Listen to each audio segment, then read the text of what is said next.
Good morning. Good morning, everybody. Howdy, everybody. Welcome to Fort Worth. I guess it's stock show week, right? Stock show began this weekend, so we'll try to play up to that a little bit here. It's good to see you all this morning. Good to see you out in the nice chilly weather this morning, and to see that so many of you, at least I hope that's why you're here, is because you don't have the flu. So. My granddaughter and my daughter-in-law had it, and they didn't actually have flu. They had a nasty cold, and so we've been playing dodgeball with all of that stuff for the last couple of weeks. So they went back to Germany this past Thursday. Morning, Larry. So it's good to see you all here. Now, here's what we're doing. Remember we're doing this. We're all registering our attendance. Got the little card there with a pin. Register your attendance. Put your check off on the back. Then maybe you have a little quote for me you want to put on there on the back. Anything just to make it interesting, but have fun with that. About 15 of you actually scanned your phone, used your phone and scanned the little code on the deal and filled it online. That's a record for us. You were taken to heart. We don't want the big black registration books in here. Don't make me bring them in here, right? So we're going to fill these out. We had a good response. I appreciate that. And if you're visiting, make sure to put that on the back. We'd love to be in touch with you. How many of you got a card this week in the mail? How many of you don't read your mail and just toss it? You all should have got it. It went out to 140 different people or something like that. So, every now and then I mentioned that Sharm and I, just had this wonderful idea that we just want you to know we're thinking of everybody. We sit on the beginning of the week sometimes, and we sit around and we're looking out in the crowd in our minds and remember who was here and who wasn't here, and then arguing about it, And we just decided it would be fun just to send out some cards with little messages every several months just to folks who've been attending, because we're thinking about you. And also, hopefully, it'll inspire a little bit. So this last week was a quote from Rilke. And Sharm, do you remember the exact quote now? Here's to a new year and things that haven't been, or something like that. Are yet to be, yes. And then it's a lizard or a... and things that have never been, or it's not a gecko, but it's a lizard or a small, tiny alligator, and it's iguana, actually. That's right, yeah. And it's leaping over. It's taking that great leap, and so we're just in this journey together, and looking forward to the coming year as we travel around the sun again together. Announcements while you're filling out your cards. First of all, we'll have wine and wishful thinking. Tomorrow is a holiday, obviously, with Martin Luther King Jr. Day, but we will have wine and wishful thinking if you'd like to join. We had a great discussion this last week. If you are a member of the Board of Stewards, there's a few of you in here, I know at least a few of you in here who are members of the Board of Stewards, had a meeting scheduled for Tuesday evening. There's some threat of ice and snow on Tuesday morning through the day, and so they've canceled that meeting for this week, just in case you were going to be attending it. That the Board of Stewards is canceled for this Tuesday. Make sure in the back, the new Connect magazine is out for what comes out monthly. Communications puts it out. Interesting things that have been happening in the church or that will be happening across the church, including the lead article on the front, which is the Irish trip, the trip we took to Ireland. Great pictures in there, a little bit about what we did in Ireland. Put it on your card if you want to go to Ireland in a year. If you do, we'll do another trip. We'll start another one. Other announcements. If you're interested in joining Sharm and I and a few other people, I believe, we'll be we're going to be attending. I don't know that we'll be marching unless there's a spontaneous joining of folks in the march. But the MLK March and gathering tomorrow morning at 11 at the courthouse is where it begins, and invite some of y'all or all of y'all to come and join. It'd be great to have some representation there, but we'll be there for sure. I don't know how to tell where we'll be or what we'll be. We'll be. Yeah, just go and be one of us and look. Yeah, definitely participate if you can. I believe that's enough. That's what we've got. So it's good to have you all here. We're in our second Sunday of our Epiphany series, and look forward to sharing some of that with you. Let's begin our worship with our invocation.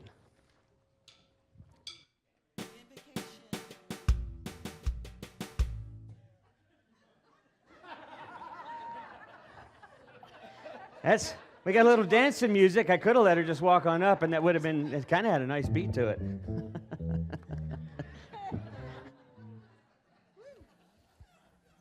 If I I was only spontaneous enough to respond to that. So as we prepare for our worship this morning, I have to be honest and tell you that normally I don't speak about these sorts of things, but I think that as we continue to move into this series that Tom is leading us in our time of reflection, we must think about who it is that we are called to be and the people that we are called to be. And as we're upon tomorrow, Martin Luther King Jr. Day, and then we reflect on the words that were spoken this past week about those who are our brothers and sisters. I think we must reflect as people of faith and as people who stand with one another in this world about how we respond to things like that. And I have been to Haiti, and I have stayed and worked in the rebuilding of that beautiful, beautiful country. And I have met some of the most incredible people I have ever encountered in my life as we sat together and sang together and prayed together and hammered and poured cement and shared life for a period of time. And so I must say that I became very angry this week in a way that I'm not necessarily proud of. But I think that someone who sometimes is here, but I don't think she is this morning, she once told me, she's very wise, she said that the root of anger is sadness. And so I realized how sad I was that someone who represents me and all of us could say such horrible things about a people that I love. And so I thought, how can I respond to that faithfully? And so the words of Dr. Martin Luther King Jr. came to me, and so I leave them with you this morning as we begin our time together. Darkness cannot drive out darkness, only light can do that.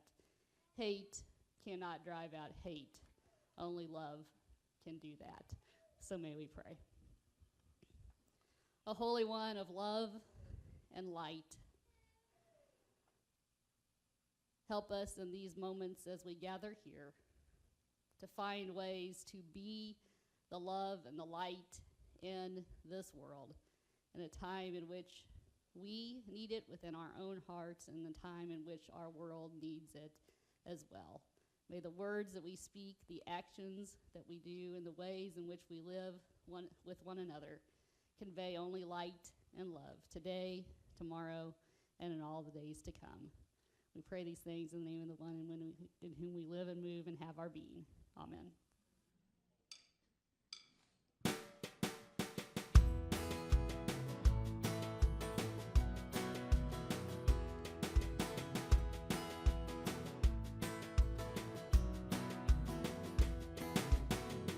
Everybody's wondering what and where they all came from. Everybody's worrying about where they're gonna go when the whole thing's done. No one knows for certain, it's all the same to me. I think I'll just let the mystery be. Some say once you're gone forever. Some say you're gonna come back. Some say you rest in the arms of the Savior, sinful ways of life. Some say they're coming back in a garden, bunch of carrots, a little sweet peas. I think I'll just let the mystery be. Everybody is wondering what and where they all came from. Everybody is worrying about where they're gonna go when the whole thing's done. No one knows for certain, it's all the same to me. I think I'll just let the mystery be. Some say they're going to a place called glory, and I ain't saying it's a fact. But I heard that I'm on the road to purgatory, and I don't like the sound of that. I believe in love and live my life accordingly. I choose to let the mystery be. Everybody is wondering what and where they all came from. Everybody is worrying about where they're gonna go when the whole thing's done. No one knows for certain, I'll just let the mystery be. I think I'll just let the mystery be. I think I'll just let the mystery be. Yeah!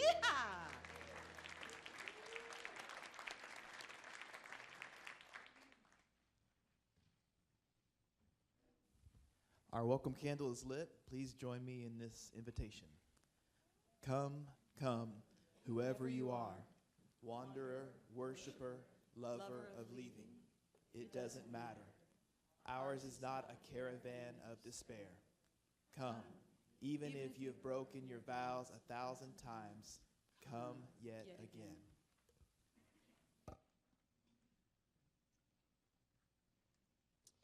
I want to invite all you fantastic people to stand and sing with us now, if you would. We're going to rock a hymn. How about that?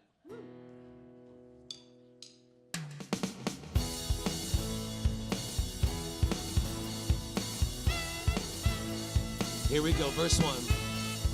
Joyful, joyful, we adore thee, God of glory, Lord of love. Hearts unfold like flowers before thee, opening to the sun above. Melt the clouds of sin and sadness, drive our fear and doubt away. Giver of immortal gladness, fill us with the light of day. Oh yeah.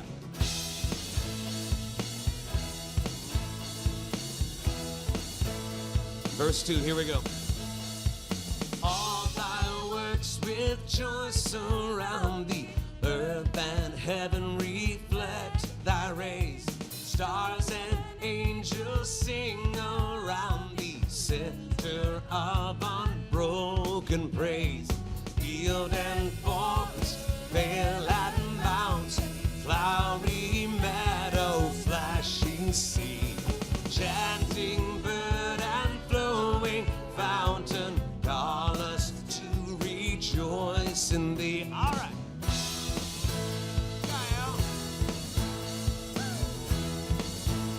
Verse 3, here we go. Mortals join the mighty chorus, which the morning stars began. Love divine is reigning o'er us, binding all within its span. Ever sing we, move we on, victors in the midst of strife. Joyful music leads us onward in the triumph song of life. Yeah! Oh!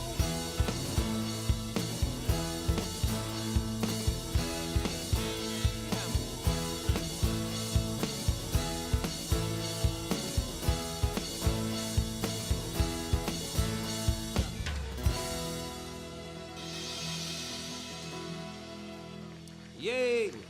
Way to go, saxophone. Would y'all take a moment and offer one another a sign of peace, pretty please?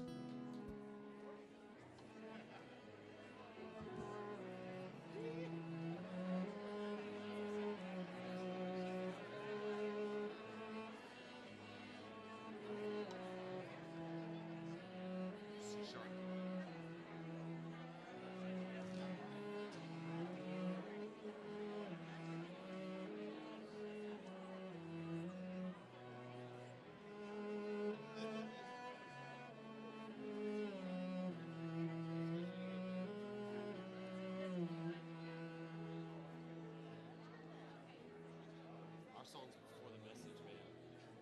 We're getting really close to doing it.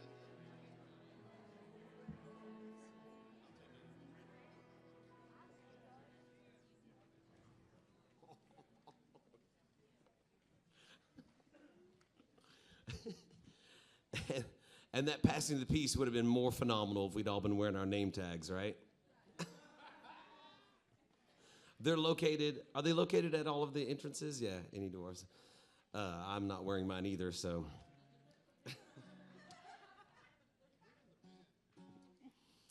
Art, I'm going to invite you folks to sing another song with us here.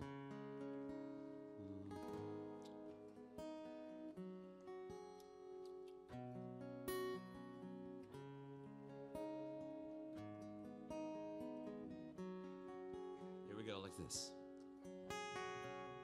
Out beyond ideas of wrongdoing and right doing, there is a field, I'll meet you there. Out beyond ideas of wrongdoing and right doing, there is a field, I'll meet you there. Another verse. When the soul lies down in that grass, the world is too full to talk about ideas and language, even the phrase each other doesn't make any sense. Now the chorus. Out beyond ideas, wrongdoing and right doing, there is a field, I'll meet you there. Out beyond ideas, wrongdoing and right doing, there is a field, I'll meet you there. And the soul lies down in that grass, the world is too full to talk about ideas and language, even the phrase each other doesn't make any sense. Out beyond ideas, wrongdoing and right doing, there is a field, I'll meet you there. Out beyond ideas, wrongdoing and right doing, there is a field, I'll meet you there.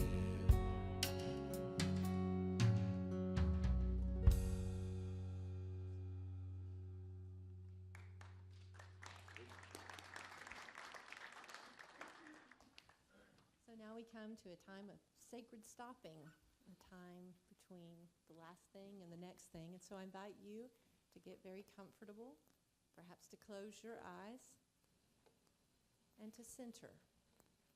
Today, instead of thinking about your breath, think about your heart, your heartbeat. I'll leave you quiet for a minute, and then I'll return to you.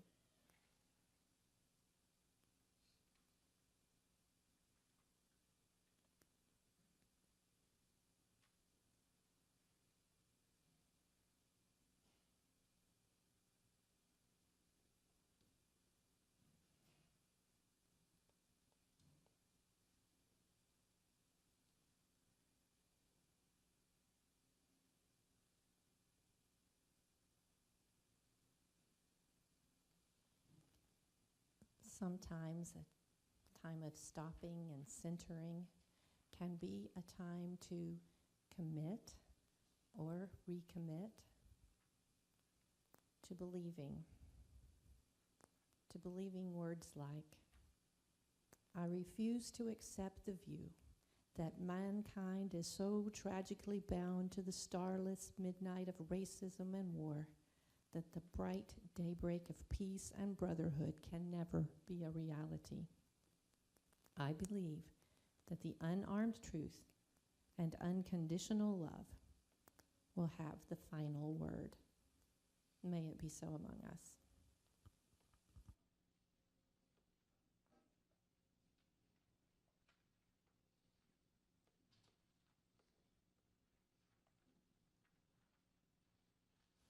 We'll be reading two passages of scripture this morning, John 1, 43 through 51, and Romans 12, 1 and 2. The next day, Jesus decided to go to Galilee. He found Philip and told him, "Come with me." Philip was from Bethsaida, Andrew and Peter's hometown. Philip went off to look for Nathanael and told him, "We have found the Messiah, the very person Moses and the prophets told about. His name is Jesus, the son of Joseph from Nazareth." "Nazareth," exclaimed Nathanael. "Can anything good come from there?" "Just come and see for yourself," Philip declared. As they approached, Jesus said, "Here comes an honest man, a true son of Israel." "How do you know what I am like?" Nathanael demanded. And Jesus replied, "I could see you under the fig tree before Philip found you." Nathanael replied, "Sir, you are the Son of God, the King of Israel." Jesus asked him, "Do you believe all this just because I told you I had seen you under the fig tree? You will see greater signs than this. You will see heaven open and the angels of God descending and ascending around me, the Son of Man."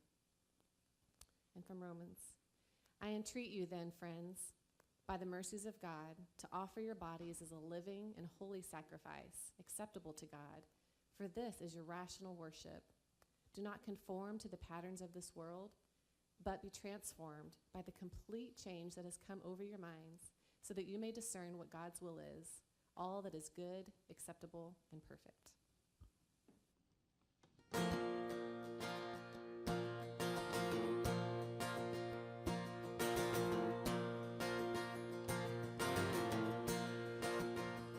Oh, the desert dreams of a river that will run down to the sea.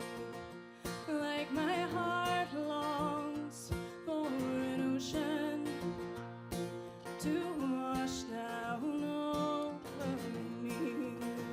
Oh, won't you take me from this valley and that mountain high above? I will pray, pray, pray till I see your smiling face. I will pray, pray, pray to the one I love. Oh, the outcast dreams of acceptance just to find your love's embrace. Like an orphan longs for his mother, may you hold me in your grace. Oh, won't you take me From this valley to that mountain high above? I will pray, pray, pray till I see your smiling face. I will pray, pray, pray to the one I love.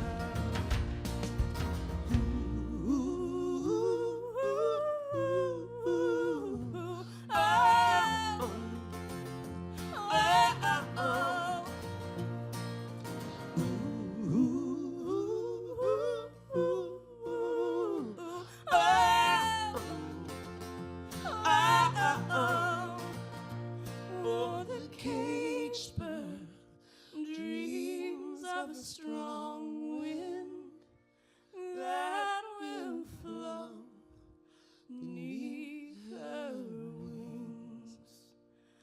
Like a voice longs for a melody. Oh, Jesus, carry me. Won't you take me from this valley to that mountain high above? I will pray, pray, pray till I see your smiling face. I will pray, pray, pray to the one I love. I will pray, pray, pray till I see your smiling face. I will pray, pray, pray to the one I love.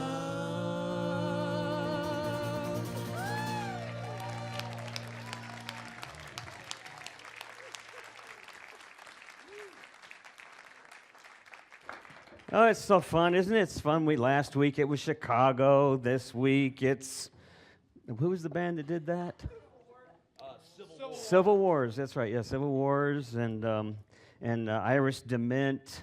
It's so much fun to be here and have this great music. And I'll get into a little bit about that, about the music and some other thoughts here, and with regard to just what we do in here as we think today about this part of our series. This series, Living on Purpose: 6 Practices for Life.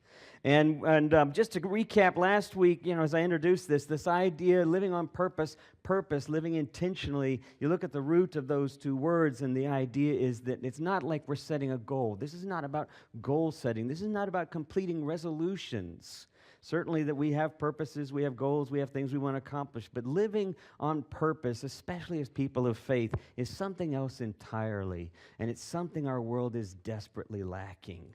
It's living with this sense of stretching into things, of opening up to things. The root word of purpose, the root word of intention is to open and to stretch.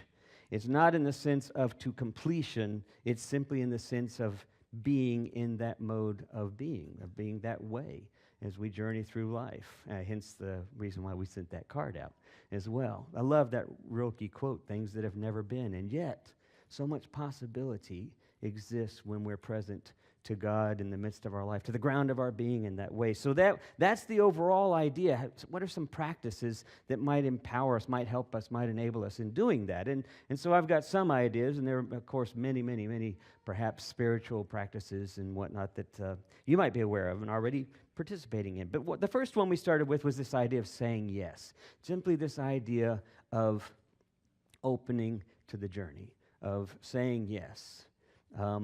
Especially, not so much optimism, but more this openness, this excitement about what's possible, that something bigger than us is possible. In a world that seems to be constricting and saying less and less is, and less matters, and fewer people matter.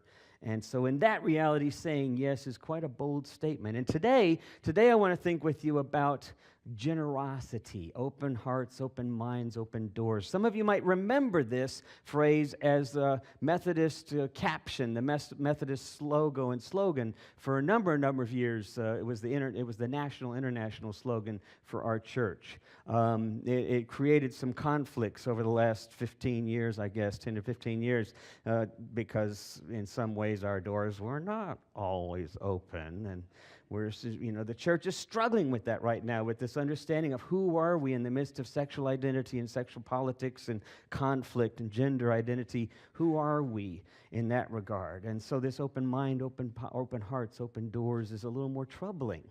It does remain the slogan for a number of conferences still, quite a few conferences around the U.S., the North Texas over in Dallas, that one, and a number of others all over the U.S. and outside of the U.S. But I love the concept behind this slogan. And while the slogan these are the words of the slogan, this is not necessarily what I was going for. I really am wanting to think with you about what the nature of generosity is.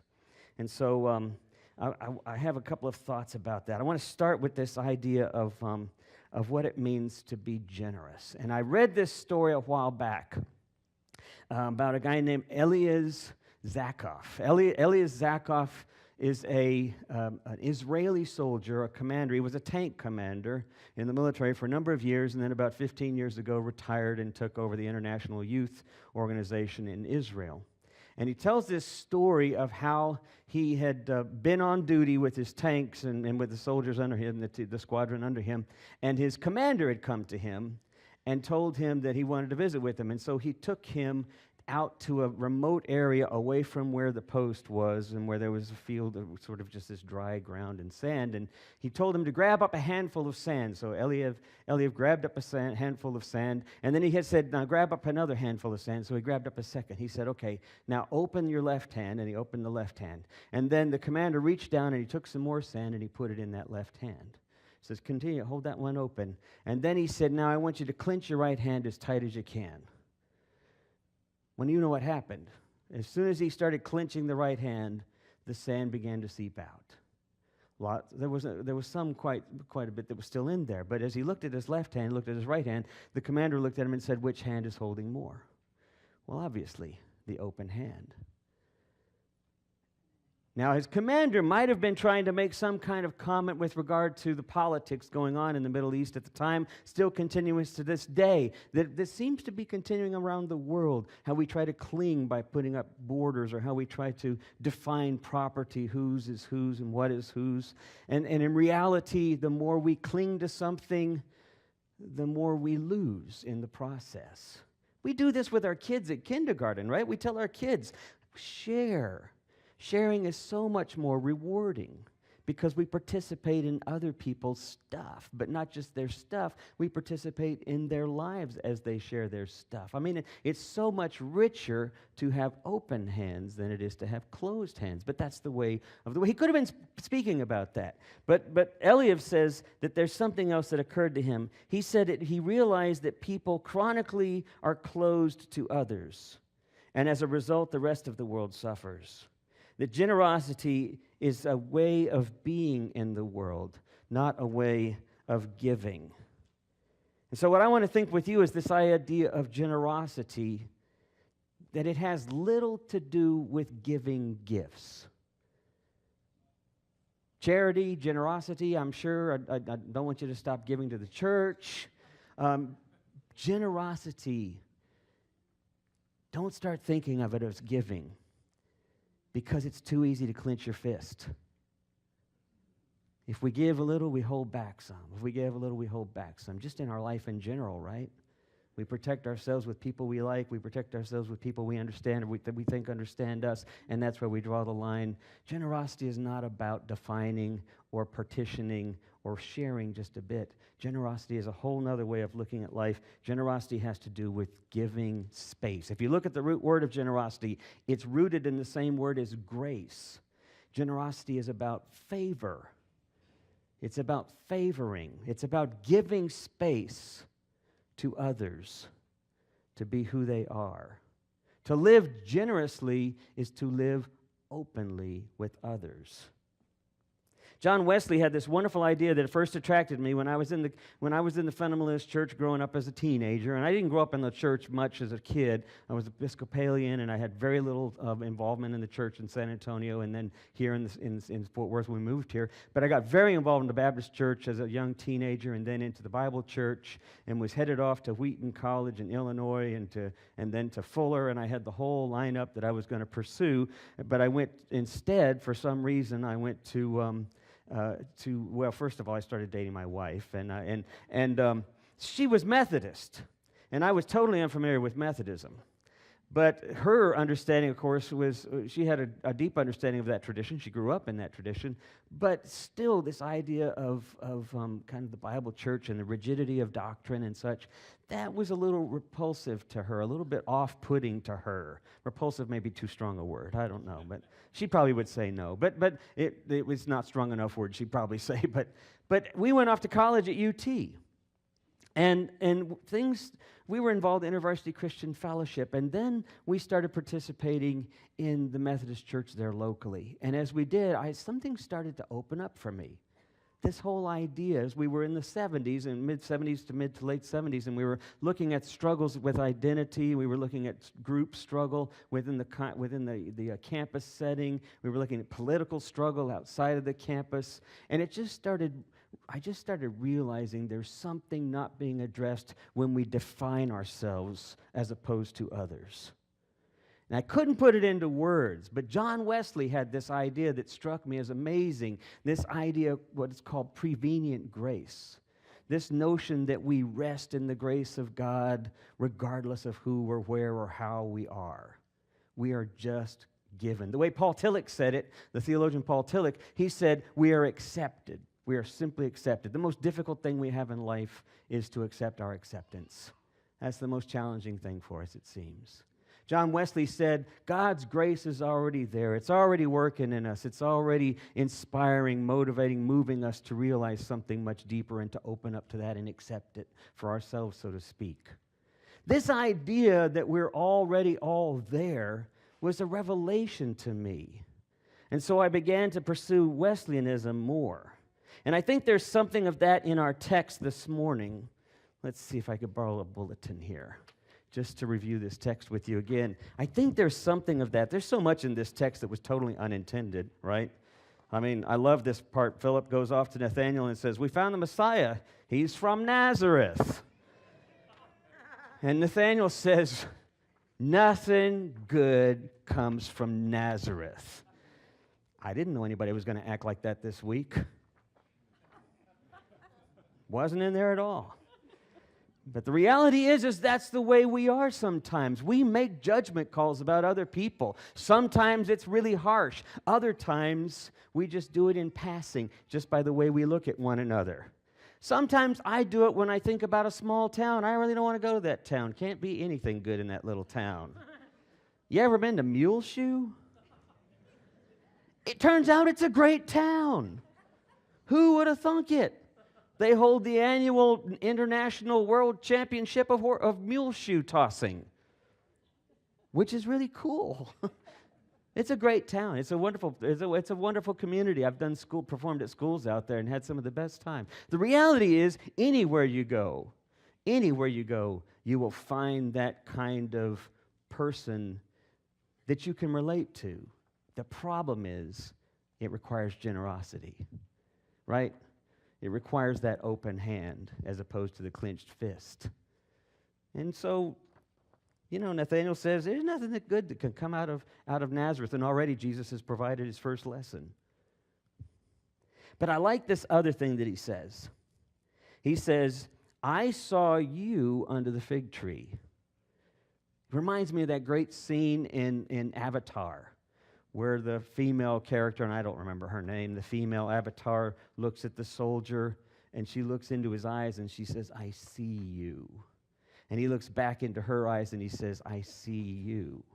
And we understand immediately what that means. It's like namaste. It's like, I see the Christ in you, and you see the Christ in me. It's that kind of "I see you."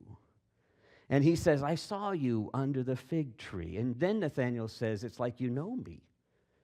It's like, I believe. I accept who you say you are." And then Jesus is saying, you do that just because I said I saw you. And yet you're going to see a whole lot. Now, our tendency to think here is that Jesus is talking about, I'm going to do miracles. It's going to be the best magic show you ever saw. I'm going to turn water into wine. I'm going to resurrect people. You're going to love it. That's not the kind of wonder stuff, right? That doesn't change anybody's mind. If that was the case, we'd have a bunch of Lazarites walking around. Lazarus raised from the dead. We don't see a whole bunch of Lazarites walking around. The fact is that's not what he was talking about. I think what Jesus was talking about there is, I'm going to blow your mind, and I'm probably going to piss you off, and you're going to see things completely differently, because the Samaritans they belong here, because the Gentiles, they belong here, because the tax collectors, they belong here. I'm going to show you things you've never seen. The words he uses, heaven's going to open up. What a wonderful image. Open doors. So I love that text. It says so much more than I think we realize. Martin Luther King had this wonderful quote in here that I wanted to make sure you all saw. We've already heard several this morning. I think he had some idea of what I'm talking about here this morning, about this idea of generosity is not simply a way of giving. It's a way of being in the world that is open to others, to give space to everyone to become who they are. And so he has this quote, "You have not started living until you can rise above the narrow confines of your individualistic concerns to the broader concerns of all humanity." I think we believe that. But that's hard to put into action. We didn't talk about doing this song, Brad and Sherman and I, but it seemed to be appropriate for the day, and I rehearsed it real quickly last night, so I hope I remember how to do it.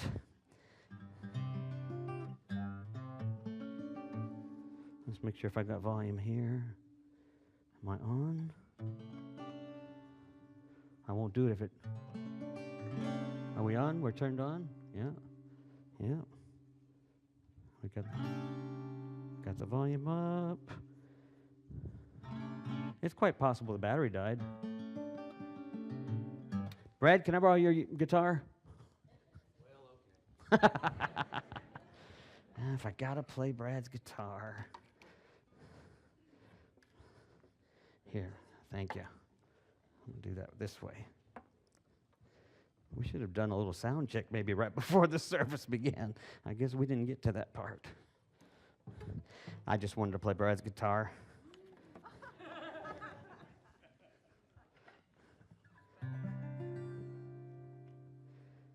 Okay, so we got the volume up.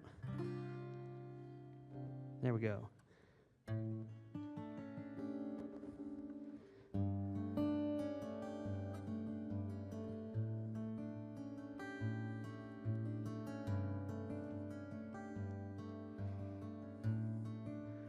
Martin Luther, who did you think that you were? Appointed by some higher up, merely mortal, your plans were unaffordable. No one wants to pay for love. Oh, you beautiful fool, swimming upstream and kicking up waves. Dreams weren't meant to come true. That's why they call them dreams. Oh, you beautiful fool.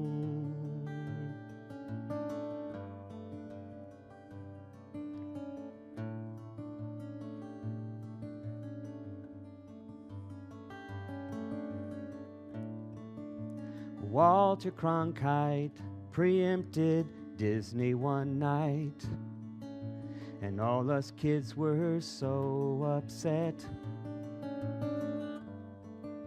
We thought that you were a trouble instigator, marching through our TV set. Oh, you beautiful fool, swimming upstream and kicking up waves. Dreams weren't meant to come true. That's why they call them dreams. Oh, you beautiful fool. To fight a fight without a fist, all human knowledge resists this. How dare you threaten our existence? Mahatma Gandhi, Jesus Christ, history repeats itself so nice. Clearly we are resistant to love.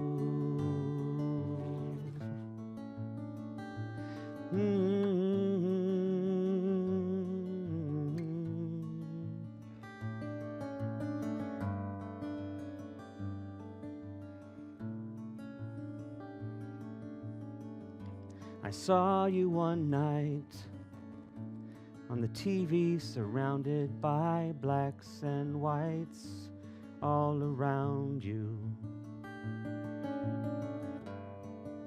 I saw you on another night without a sign of life in you. Oh, you beautiful fool, swimming upstream and kicking up waves. Dreams weren't meant to come true. That's why they call them dreams. Oh, you beautiful fool. Oh, you beautiful fool.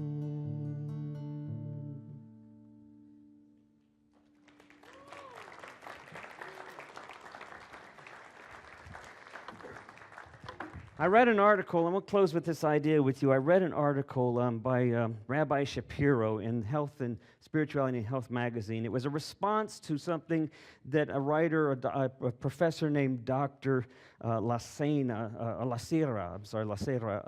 her name is Elena Lacera, and she was writing about relationships in this article in Health magazine, Spirituality and Health. She said, relationships don't have a chance to exist. Here's the reason why relationships have so much trouble. The odds are against relationships. And she spoke about sort of the physicality of relationships. She spoke about the biology of relationships and the neurobiology of relationships and how difficult it is to move beyond our emotions when in relationships. And so the challenge will have to work with others to create a wider network of support that supports this idea of staying together, she said. So a very physical sort of systematic look at how our relationships work. And so Rabbi Shapiro wrote a response to it that was really fascinating. And he said he wanted to give an assessment of the human condition with regard to relationships. And this is what he said.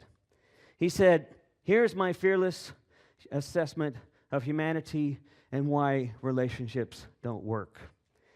We suck.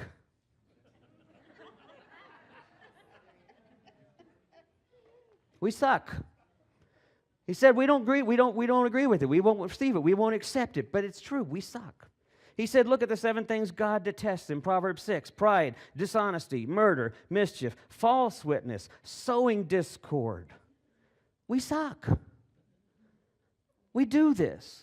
In various degrees, we do these things, and some in much larger degrees. He said, look at Dante's 7 deadly sins in comparison to our 21st century. Lust, gluttony, greed, discouragement, wrath, envy, pride. Pretty much pegs humanity, he says. And most of, or if not all, but many of our role models, and now we know in our media, not just in our politics, we suck. He said, in short, because we look out for number 1, pretty much at the expense of number 2 through infinity, relationships are difficult. But all relationships are. Now, according to Dr. Lacera, she says that we think it's in our best interest to do these things, to think about ourselves, and the best interest of those we love to do so. So even when we give to charity, for many people, it's still out of that sense of obligation. It's still out of that sense of we're doing it sort of for us. It's some kind of a cognitive dissonance, some kind of subconsciousness, she says, that we do this. Most people don't want to admit the inescapable selfishness of our human nature, and so we never really change. Imagine, he said, for example, Shapiro said, if the U.S., the most Christian nation in the industrialized world, actually took Jesus seriously, would we live in a country where 1% of the population controls 40% of the wealth? Where millions of Americans live below the poverty line. Would we be that way if we followed Jesus? And then he quoted a theologian, a progressive theologian, and he said this. He said, we couldn't stand Jesus, so we invented Christianity. Nobody's leaving yet. Okay.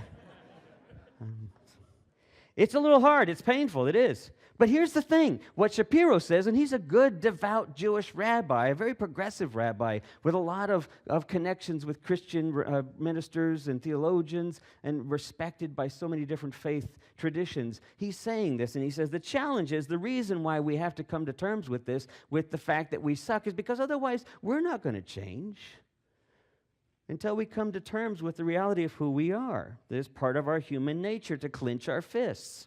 It's much more difficult to walk around with open hands. It's difficult. So the real question is, how are we going to change this general sense of suckiness? And one of the things that he suggests that I want to leave with you is this idea that we heard Martin Luther King say, this idea that we heard DeAndrea, I don't see DeAndrea right now, but we heard DeAndrea say in her opening words before the prayer, this idea that we heard in the song, sort of the antithesis of why this doesn't work. Why is it that love has such trouble succeeding? And I think it's because we got the wrong story. See, we think God is separate from us. We think we're separate from one another. So we kind of do a little bit, and assuage some guilt maybe, or participate a little bit. But if we realize just how connected we are. Take your lungs. Myself, you know the Leviticus text that says, love your neighbor as yourself. It doesn't say love your neighbor as you love yourself. And Jesus quotes it again and says, what's the great commandment? Love the Lord your God with all your heart, mind, and soul. Love your neighbor as yourself. It doesn't say love yourself, love your neighbor, love yourself. It says love your neighbor as yourself. I'm going to take that quite literally. Love your neighbor as yourself. So let's talk about ourselves for a minute, just physically. We take our lungs out, right? We need our lungs, but let's just take them out. Walk around with our lungs outside our body. Is it going to work? Not going to work, right? Need our lungs not just in the body, we need our lungs connected to the body. And not just that, we need to breathe the air. We can't live without oxygen. Now let's go a little further. How do we get the oxygen? Trees, plants, grass. We need that to survive. Just as much as the trees are there to survive off of our own exchange of chemicals, so we are dependent on the trees. We are dependent on people who are involved in the trees and the planting. We're dependent on people who create farms for us, who create livestock, who watch farm and ranch livestock, and who provide vegetables. We are dependent on these. We are dependent on other countries and cultures. No one can say, Google cannot say, what's his name, Google? Bezos, Jeff Bezos. Jeff Bezos cannot say, I created Google. Right? He came up with the idea, but he needs billions of people to make it work. We are an interconnected reality, and we are as much dependent on one another as we are on our own bodies. At the very heart of who we are is this reality that we are connected with one another, and our stories need to reflect that. So I want to close with this thought. Why do we worship in the round? To remind us and connect.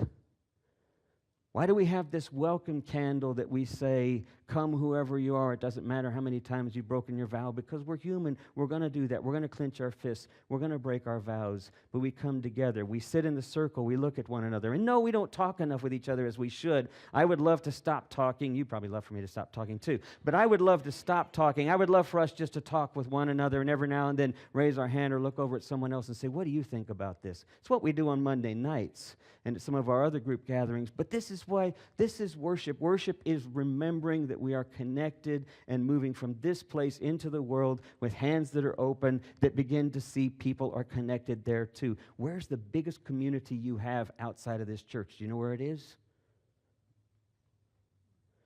The freeway. Serious. It's the freeway. It's the freeway. Think of how rude you are on the freeway. Not even rude necessarily. You're just not connected, right? But that's the biggest community that we have outside of gatherings like this, which is to say two things. First, it's to say this is really important. This is important to be here because it's one of the few places we have large community and we are looking at one another and realizing we are part of this amazing creation. We are part of the ground of all being that we share with one another. It's not always comfortable, but this is what this is. But it's also encouraging to know that as we travel out there, out beyond and in the highways, maybe we can do something a little different as we look at those other cars around us. We are connected with them too. They are a part of this community we call life. What would that mean in terms of how we treat one another on the roads and in every other encounter that we have?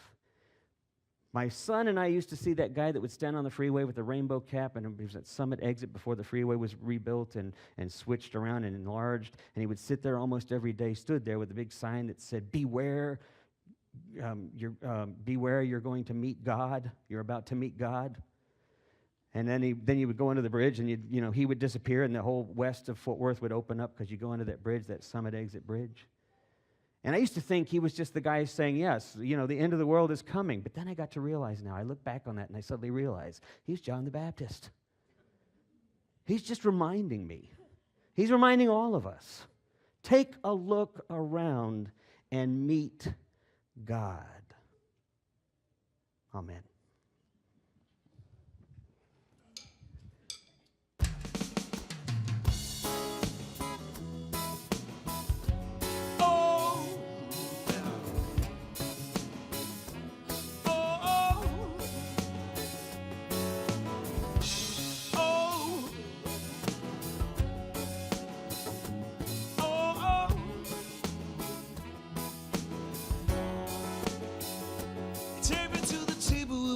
died together.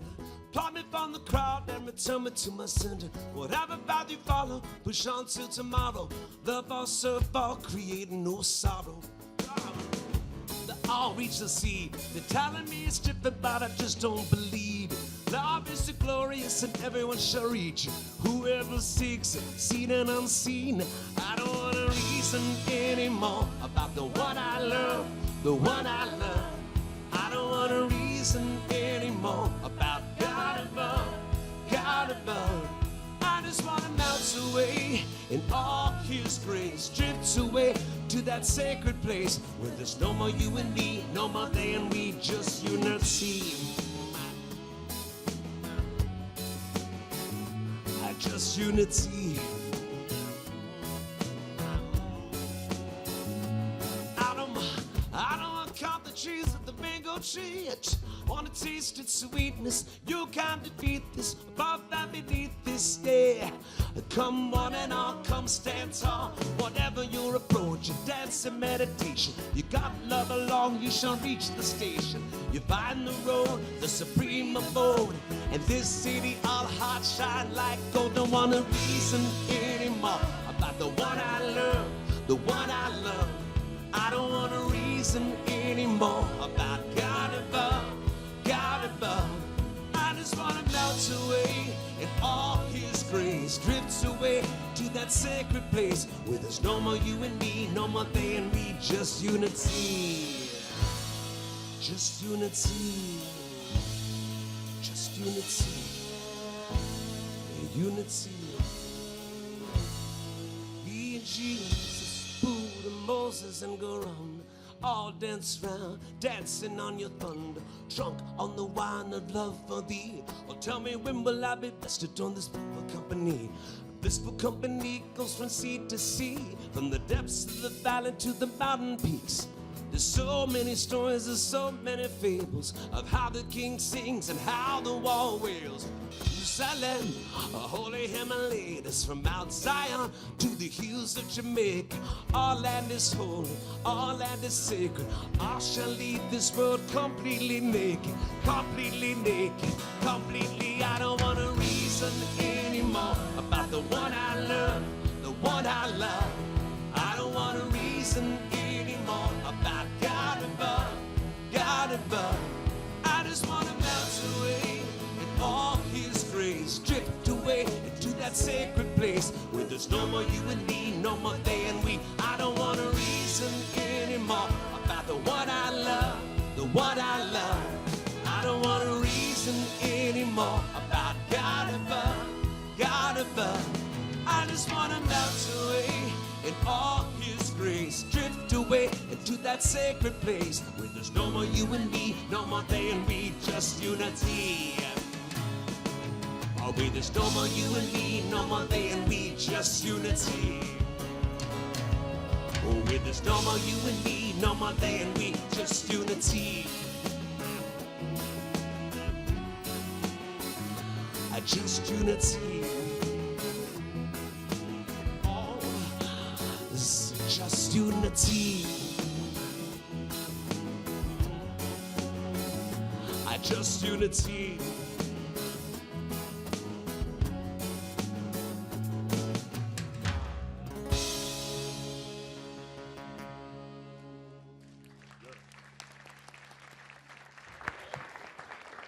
So I invite you all to stand with me as we have a blessing, and I invite you this week as we travel around to invite that idea of unity, to invite that idea of God and sacredness in all things, just to sit a little bit longer, stay present a little longer with someone, to listen a little bit longer, more intentionally, and see if you don't begin to experience that interdependence that we all have.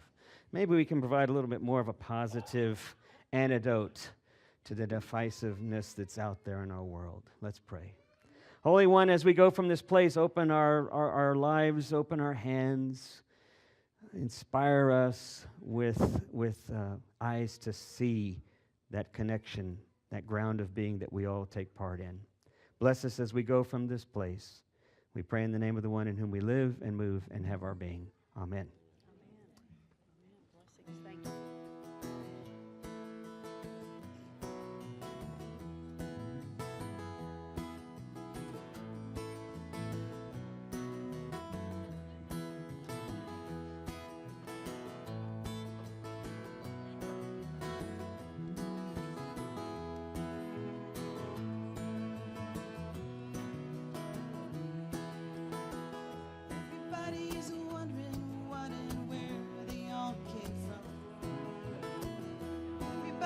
Everybody's worrying about where they're gonna go when the whole thing's done. No one knows for certain. It's all the same to me. Think I'll just let the mystery be. Some say you're gone forever. Some say you're gonna come back. Some say you rest in the arms of the Savior if it's sinful ways of life. Some say they're coming back in a garden, but your carrot's a little sweet piece. I think I'll just let the mystery be. Everybody is wondering what and where they all came from. Everybody is worrying about where They're gonna go when the whole thing's done. No one knows for certain, so it's all the same to me. Think I'll just let the mystery be. A little solo there, David.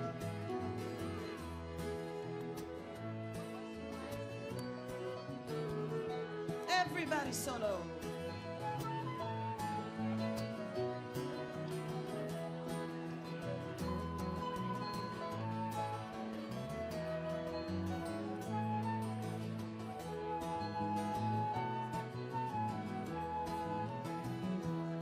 Some say they're going to a place called glory, and I ain't saying it's a fact. But I heard that I'm on the road to purgatory, and I don't like the sound of that. And I believe in love, and I live my life accordingly. I choose to let the mystery be. Everybody's wondering what and where they all came from. Everybody's worrying about where they're gonna go when the whole thing's done. And no one knows for certain, so it's all the same to me. Think I'll just let the mystery be. Think I'll just let the mystery be. Think I'll just let the mystery be.